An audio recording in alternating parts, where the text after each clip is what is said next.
Hola, estudiantes de Seminario de Historia Natural. Les saluda de nuevo su maestro, su licenciado, Daniel Germer. Y para la unidad número 4 vamos a hablar acerca del gran intercambio de fauna en América. ¿Y qué es el gran intercambio de fauna? Pues es uno de los fenómenos más impresionantes, no solo de historia natural a nivel del continente americano, sino que a nivel planetario, porque fue una modificación de los patrones de distribución de fauna y de flora. A ver, se los pongo de esta manera. Este tema es tan impresionante por esto. Hace millones de años, Norteamérica y Sudamérica estaban totalmente aislados. Es decir, Norteamérica, Sudamérica y aquí cruzaba el océano. El océano Atlántico y el océano Pacífico no existían como tal. Entonces eso hacía de que los patrones de distribución de animales y de plantas en América fueran totalmente diferentes. Y no solo eso, hacía que el clima a nivel del planeta fuera distinto, porque las corrientes oceánicas eran distintas y por lo tanto los patrones de humedad y todo lo demás eran diferentes. Ahora, ¿qué es lo que pasa? ¿Qué es lo que sucede? Con el movimiento de las placas tectónicas, que eso ya lo hemos estudiado en otras unidades, y los que no saben qué son las placas tectónicas, los invito a que vean algún video al respecto. Las placas tectónicas comienzan a empujar, desde lo que hoy es el Océano Pacífico, empiezan a empujar el continente, empiezan a empujar Norteamérica y empiezan a empujar América del Sur. Entonces imagínense lo que empiezan a hacer esto. En el proceso, lo que hoy es Honduras empieza a desplazarse desde México. De esta manera se empieza a levantar. Esto lo podría hacer con una animación, pero nah. Y empiezan a levantarse islitas. Estamos hablando hace unos 8 millones de años. Empiezan a aparecer islitas en lo que actualmente es Centroamérica. Sin embargo, estas islas no aparecieron así, ¡pum! No fue a romplón que aparecieron el istmo de Panamá y todas las tierras emergidas de Centroamérica. Este fue un proceso que duró unos 8 millones de años, no, unos 5 millones de años, porque hace 3 millones de años ya el puente estaba formado. Y el único pedacito que más o menos faltó es por donde ahora está el canal de Panamá, en el istmo de Panamá, porque ahí era el lugar más factible para partir el continente y meter el agua y cruzar los barcos. Ahora, ¿cómo cruzaron estos animales? ¿Cómo cruzaron nadando los animales? Pues no todos cruzaron nadando. Y tomen en cuenta de que la plataforma continental se iba elevando y en ese momento también de la historia se dio la glaciación. Por lo tanto, si se congela el agua en los polos, el nivel del agua en el Ecuador y lo demás se reduce. Por lo tanto, el mar se hizo, como diríamos coloquialmente, se hizo más pacho. Y si estaban estas islitas aquí así, y el nivel del mar bajó, era más sencillo para estos animales cruzar nadando. Ahora, no todos cruzaron de un solo, como les digo, fue un proceso que duró millones de años. Sin embargo, hace 8 millones de años ya existían las primeras evidencias de que este proceso estaba ocurriendo. Por ejemplo, los ancestros del mapache, del mapachín que conocemos en Honduras, que es una especie que fue introducida desde América del Norte, cruzó nadando. Igual que el oso perezoso gigante, también el que es confundido en la historia natural primitiva como el sisimite, que ya he hablado en otro video al respecto. Cruzó de América del Sur hacia América del Norte, llegó hasta Alaska. El oso perezoso gigante. Pueden imaginarse qué impresionante esto, cómo un animal pudo llegar tan lejos. Pero bueno, todo esto es entretenido, todo esto es bonito, todo esto es divertido, pero ¿cómo saber de que todas estas cosas pasaron y no son inventos de los gringos para destruir la familia, como dicen algunos por ahí? Pues las distribuciones de los animales vivientes. Por un lado tenemos mapache en América del Norte, tenemos mapache en América del Sur, tenemos venado en América del Norte, tenemos venado en Centroamérica, tenemos venado en América del Sur, tenemos jaguar en Centroamérica, tenemos jaguar en América del Sur, Y hay reportes de que hubo jaguar en Texas y en la Florida. ¿Qué otro animal? Tenía uno. Ah, el puma, por ejemplo, uno de los felinos grandes de América. Hay puma desde el norte de Centroamérica hasta el sur de América del Sur. Entonces, esto nos da un indicio, ¿sí? Pero bien, esos son indicios modernos, hasta ahí todo está bien. Pero ¿cómo podemos saberlo en función de hace 8 millones de años? Pues fácil. Hace 8 millones de años el puente de Centroamérica no existía, solo existían algunas islitas, ¿sí?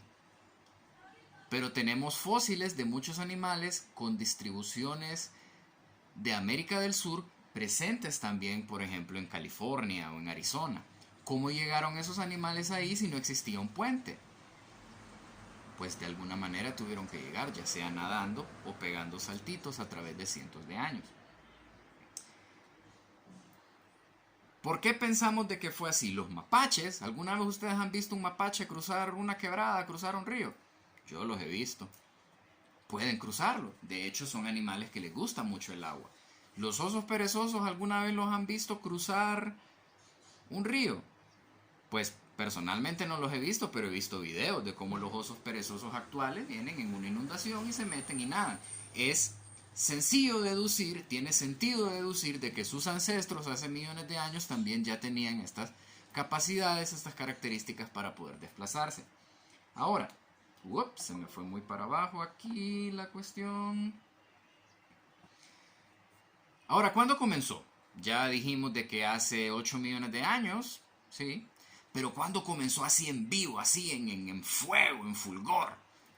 Hace alrededor de 3 millones de años, 2.5 millones de años y tan temprano, tan tarde como hace 1 millón de años con los últimos que se desplazaron ya cuando el puente estaba bien formado. ¿Por qué? Tenemos fósiles en Buenos Aires, Argentina, en Centroamérica y en América del Norte de fauna similar. ¿Cómo cruzaron ese puente llamado Centroamérica? Y ese puente que cerró la conectividad de los océanos. Y al cerrar la conectividad de los océanos crea el océano Atlántico y el océano Pacífico. ¿Cómo sabemos de que esto comenzó también? El registro fósil nos ayuda mucho a saber esto. Si por ejemplo, si antes aquí lo que había era mar, y aquí estaba la cuenca profunda del océano, y aquí otra cuenca profunda del océano, y empieza a emerger tierra, y empieza a emerger tierra, este pedacito de mar que queda, y los océanos quedan separados, un océano aquí y otro océano acá.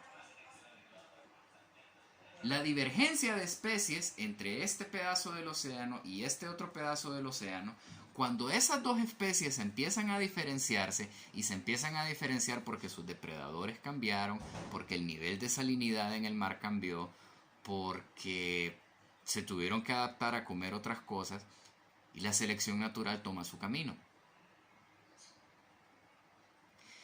Y se empieza a ver que hace 4 millones de años, 5 millones de años, estos animales, estos invertebrados marinos, estamos hablando de moluscos con caparazón, empiezan a ser diferentes. Y dice como, aquí pasó algo. Aquí tuvo que haber pasado algo que diferenció de que sus ancestros eran la misma especie. La misma especie era cuando el mar estaba conectado. Y de repente tenemos de que en el océano Pacífico tenemos un descendiente de este, y en el océano Atlántico tenemos un descendiente de este mismo, que provienen de uno original. ¿Por qué pasa? Porque tuvo que haber una diferenciación. Y al comparar ese registro fósil de cuando el mar se conectó con el registro fósil de animales que sabíamos que su distribución era ya sea en América del Sur o en América del Norte, los geólogos y los biólogos dicen, no, bueno, mira, y se rascan la cabeza, así como me la rasco yo, como, chavo, aquí tuvo que haber pasado algo que está más allá. Entonces, ¿qué especies estuvieron involucradas en esto? Wow, ahí es cuando ya se pone más interesante la cosa, porque todo lo que ustedes pueden imaginarse estuvo involucrado y también muchas cosas que no sabían ustedes que estaban involucradas. Por ejemplo, cuando Centroamérica, cuando las islitas de Centroamérica, cuando sale la faja de Centroamérica, el puente de Centroamérica, las especies que están cruzando son especies de ecosistemas abiertos porque no hay bosques bien desarrollados todavía en Centroamérica. Por lo tanto, animales grandísimos pueden cruzar. ¿Sí?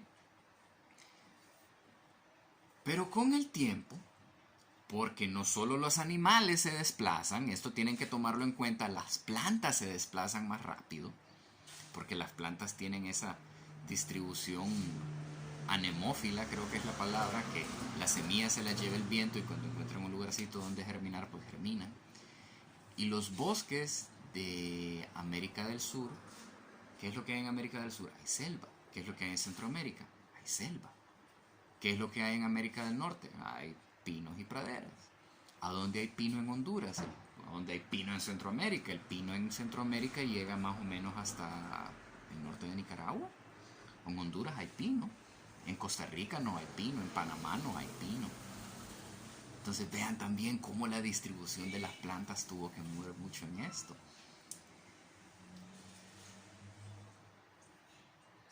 Entonces empiezan a cruzar especies gigantes, especies grandísimas. Para arriba, desde arriba para abajo y de abajo para arriba. Y no hay problema, están cruzando porque son bosques abiertos. Pero llega un momento en que las especies grandes de pradera, las especies de América del Norte, por ejemplo los herbívoros de manadas, como por ejemplo los que ustedes conocen como búfalos, que hubo un ancestro, esto tal vez no lo sabían, hubo un ancestro de lo que es el búfalo en Honduras. Llegaba hasta más o menos el centro de Nicaragua. ¿Y por qué no pudo cruzar más abajo de Nicaragua? Porque eran especies de espacios abiertos, eran especies de praderas. Y no podían cruzar las selvas, no podían cruzar estas selvas tupidas extensas porque no estaba en su configuración ecosistémica cruzar eso y hasta ahí llegaron.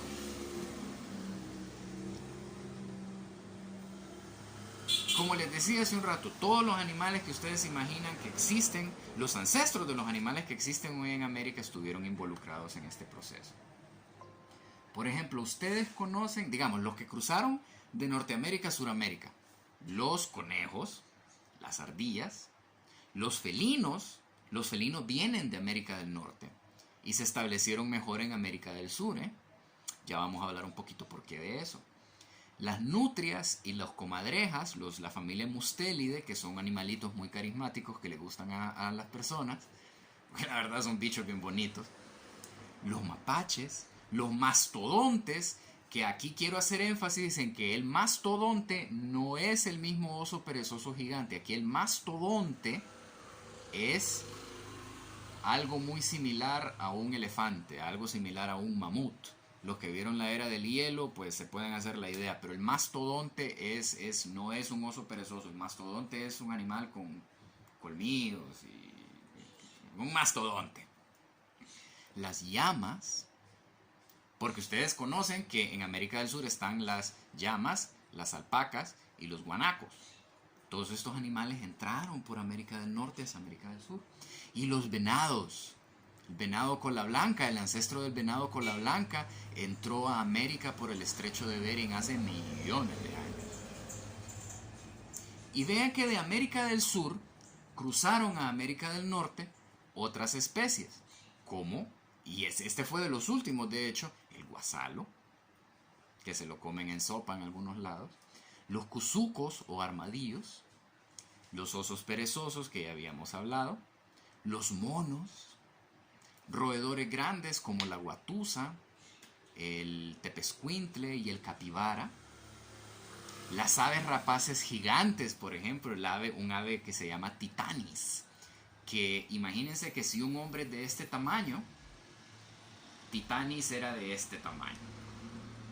Se pueden imaginar ir corriendo y que te vaya persiguiendo un gavilán gigantesco como es. No, yo no quiero imaginarme eso. Aunque sería interesante. También las loras hicieron y muchas familias de aves. África. ¿África? ¿Qué pasa, África? ¿Quién está ahí? Bueno, estoy dando clase, no molestes. ¿Dónde estaba? Los loros y muchas otras especies de aves neotropicales hacen ese camino del norte, del sur al norte. ¿Y qué pasa en Centroamérica? Ya. ¿Qué pasa en Centroamérica? En Centroamérica es esta confluencia. Es como por ejemplo Nueva York, que en Nueva York ustedes encuentran que hay cultura china, puertorriqueños, hay hondureños, hay africanos, hay europeos, hay irlandeses. En Nueva York está todo. Entonces, desde un punto de vista de historia natural, Centroamérica se convirtió como en eso en Nueva York, de la fauna, había de todo. Y aquí es a donde todos se juntaron. Y fue bastante interesante, porque lo podemos ver en el registro fósil. Y es importante entonces de que tanto los profesores como los profesionales de la biología le entren al asunto de los fósiles, porque como ya se los he dicho en otras ocasiones, en Honduras hubo dinosaurios. Imagínense cuántos animales interesantes vamos a encontrar, cuántas plantas interesantes de tiempos jurásicos podrían haber en tierras antiguas de Honduras. Les dejo la curiosidad. Ahora, ¿cómo podemos observar este intercambio actualmente? Pues, de nuevo, con la presencia de animales que hay en los tres continentes, en tanto en Norte, Centro y Suramérica.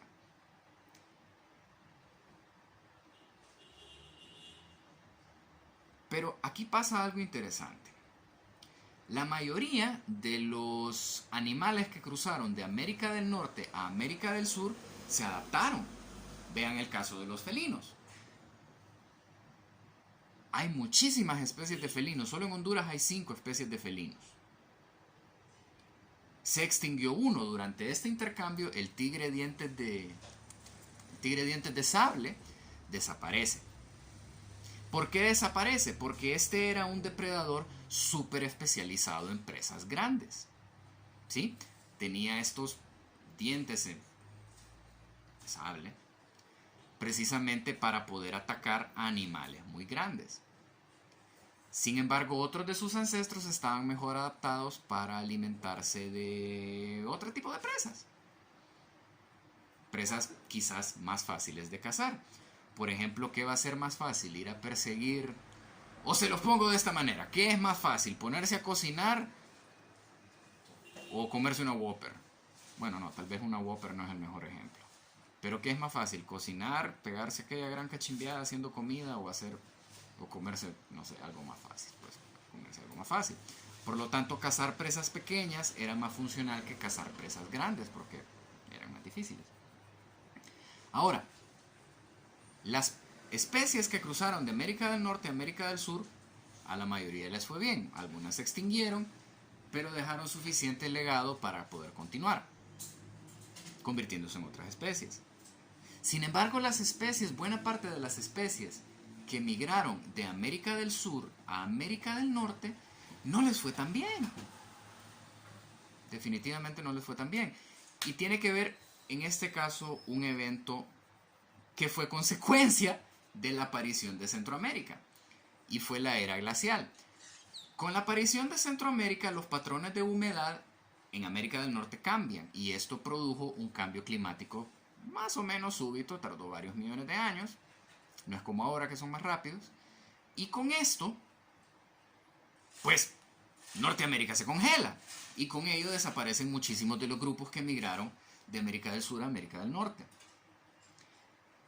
Pero no solo en América del Norte, también en América del Sur. Es decir, se estima de que esta extinción del Pleistoceno, porque estamos hablando de la extinción del Pleistoceno, fue en las zonas templadas, porque en las zonas templadas es a donde mayor se sienten los cambios de la temperatura, ¿sí? Entonces, en la franja ecuatorial, en la franja del trópico, entre el trópico de Cáncer y el trópico de Capricornio, como las estaciones no se sienten tanto, sin embargo las 4 estaciones existen, lo que pasa es que no se sienten tanto, pues a los animales les fue mejor. Y siguieron adaptándose y transformándose a un ecosistema neotropical. Y por eso es que la fauna de Honduras se parece tanto a la fauna del Amazonas, porque son espacios neotropicales. ¿Por qué no nos parecemos tanto a América del Norte? Porque somos espacios templados. Y es así. Ahora, ¿y nosotros dónde entramos en esto? Después, ¿nosotros dónde entramos en esto? El hombre llega a América hace unos 40.000 años, cruzando el estrecho de Bering, cuando estaba lleno de hielo, entonces podía pasar caminando. Probablemente persiguiendo manadas de animales, probablemente persiguiendo manadas de mastodontes, manadas de caballos, manadas de llamas.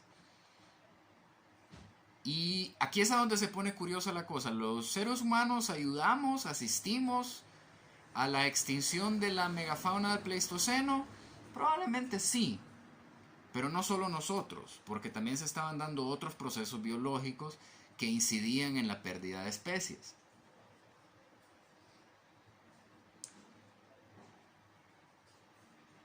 Pero ¿qué tanto somos responsables hace 40.000 años de desaparecer los animales? Que tuvimos contacto con la fauna, con la megafauna del Pleistoceno, sí, eso es un hecho. Porque los restos más antiguos de presencia humana en Honduras son hace 12.000 años. Y el grueso de esta gran extinción del Pleistoceno fue hace 11.000 años. Por lo tanto, convivimos con animales ancestrales. Y de nuevo, ¿asistimos en extinguirlos? Puede ser.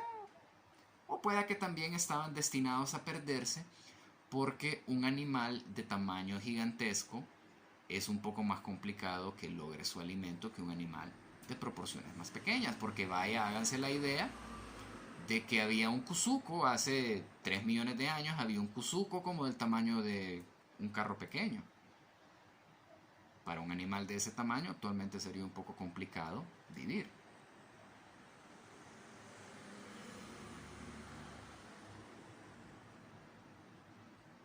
¿Ustedes qué piensan? Y eso es el gran intercambio de fauna del continente americano. El video no está diseñado para resolver todas sus dudas, sino que para abrir su interés y curiosidad al respecto y que investiguen más. Ahí en YouTube hay cualquier cantidad de videos al respecto. Hagan sus preguntas en los comentarios, o los que son mis estudiantes por los grupos de WhatsApp o la plataforma virtual de la universidad. Y muchas gracias por su atención. Nos vemos en el examen y los demás nos vemos cuando nos veamos. Pásenla bien.